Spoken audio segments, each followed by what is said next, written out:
تحریک انصاف سے متعلق بات کریں گے کلاسز صاحب، جس قسم کے عمران خان نے سیاسی کمپرومائز کرنا شروع کیے ہیں، آپ نہیں ایگری کرتے کہ اب یہ جماعت پی ٹی آئی کم اور پیپلز پارٹی ہمیں زیادہ لگتی ہے؟ ایک کمپرومائز ہوتا ہے، ایک ہوتا ہے اس کے ساتھ ایڈ کرتے ہوتے ہیں ایڈجیکٹو ڈلٹی کمپرومائزز، جیسے ڈلٹی منی ہوتا ہے، ڈلٹی ڈیل ہوتے ہیں، اننیسیسری، اور یہ داد دینی چاہیے ہمارے کنگ میکر ہیں نا. اصل میں بڑا ان کا ایڈمائرر تھا کسی دور میں ان کی پالیٹکس سے. لوگ مجھ سے پوچھتے ہوتے تھے کہ اگر آپ سیاستدان ہوتے تو کیسے ہوتے. ہم بھی بولے لوگ ہیں، آپ کو پتہ ہے، جلدی بقول عامر متین صاحب کو دل دے بیٹھتے ہیں. میں اسحاق حقوانی صاحب کو سمجھتا تھا کہ ہی از دا بیسٹ امنگ دا لاٹ. تو اللہ کی مرضی سے اور حقوانی صاحب کی مہربانی سے اب انہوں نے بھی ایسی باش اور لانڈری لگائی ہے. ان سے ایک دفعہ بہرحال پچھلی عید کے انٹرویو میں پوچھا گیا تھا آپ کے فیوریٹ، وہ ریپڈ فائر راؤنڈ نہیں ہوتا، آپ کے فیوریٹ پولیٹیشین. انہوں نے ایک سیکنڈ سوچے بغیر انہوں نے کہا اسحاق حقوانی صاحب. آج کل اسحاق حقوانی صاحب نے جو ایک پولوٹڈ قسم کی پولیٹیکل فلاسفی وہ بیچ رہے ہیں.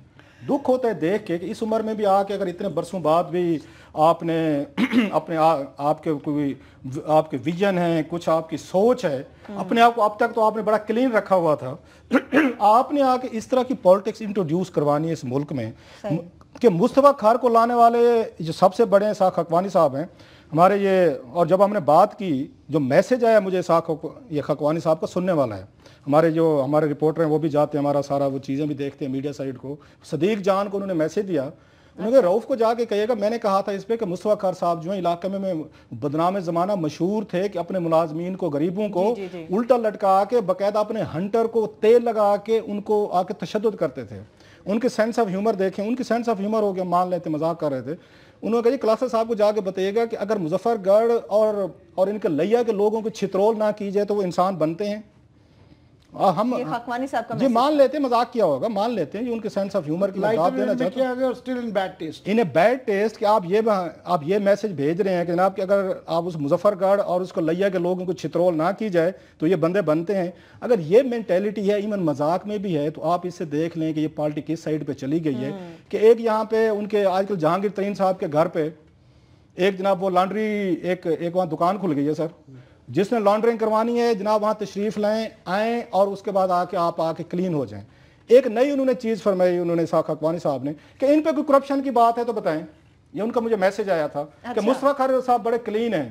ہمارے اس نے قسمت خان ان پہ خاصی ریسرچ کی ہوئی ہے جو پڑھی ہوئی ہے، ہم کسی اور بات کے لیے اٹھا رکھتے ہیں کہ ایسے کارنامے ہیں ڈاکومنٹڈ ہیں ان پہ مصطفیٰ کھار صاحب کے، کہ شاید وہ اسحاق حقوانی صاحب ان کو نہ فیس کر سکے. عمران خان صاحب کو ان چیزوں کا نہیں پتہ، کیونکہ عمران خان وہ تمام تر باتوں کے باوجود وہ سمپل آدمی ہے، بہت ساری چیزوں میں لوگوں پہ بلیو کر لیتا ہے کہ میرے ادھر ادھر جو ایڈوائزر مجھے مشورے دے رہے ہیں شاید وہ ٹھیک دے رہے ہیں. تو مصطفیٰ کھار صاحب کو تو ہم کسی اور دن کے لیے رکھ لیتے ہیں.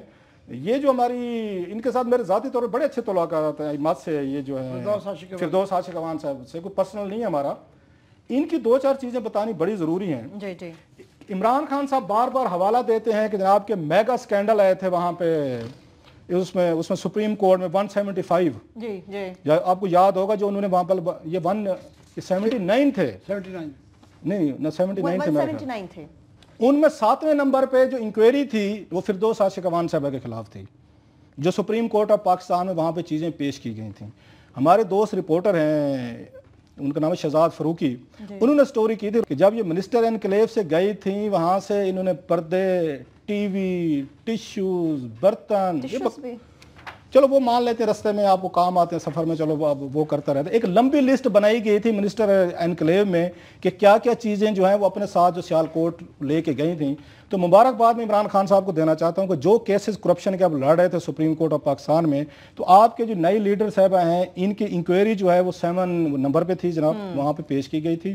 اور یہ نیب جو ہے ان کو انکوائر کر رہا تھا. لیکن ان کے پیروکاروں کے لیے جو پی ٹی آئی کے پیروکار ہیں، اچھی خبر یہ ہے کہ ان کی انکوائری جو ہے نا، جیسے لانڈری آج کل یہ مقابلہ ہے نیب میں اور اس پی ٹی آئی میں کہ سب سے زیادہ تیز لانڈری کس کی چلتی ہے. تو نیب نے جناب 17/1/2017 کو ان کی انکوائری بند کر دی. 2-3 مہینے پہلے بند کیا ہے. میں آپ کی اطلاع کے لیے کہ نیب چیف کو کیونکہ ان کو شک ہے کہ سپریم جوڈیشل کونسل میں فارغ نہ کر دیے جائیں. وہاں آج کل اتنی سپیڈ سے لانڈری مشین لگی ہوئی ہے کہ ایگزیکٹو بورڈ کی میٹنگ پہ میٹنگ کر کے روز کے وہ ہفتے کے وہ بندے جتنے گزارے جا سکتے ہیں گزار رہے ہیں. اچھا دوسرا آج کل آرگومنٹ کیا دے رہے ہیں عمران خان صاحب اور ان کے حامی، وہ کہتے ہیں جی یہ بڑے یہاں پہ الیکٹبل ہیں. مثلا راجہ ریاض بڑا الیکٹبل ہے جو پچھلا الیکشن ہارا.